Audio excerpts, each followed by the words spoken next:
friends, I'm in the car and it occurred to me that I should show you how I am doing the mounting of the the new cling stamps. It's kind of different because they're sticky on both sides now. So what I'm doing is peeling off the paper from this side. Now I've already peeled off the backing from the rubber part here.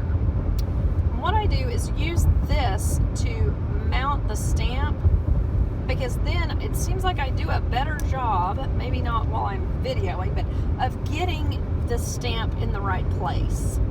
So like I just use the little die cut background that I use that to get that, and then I pick it up and set it over here.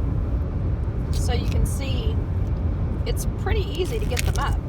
Then I take this paper, and let's see if I can do this with one hand. I slide it into the back of the stamp case.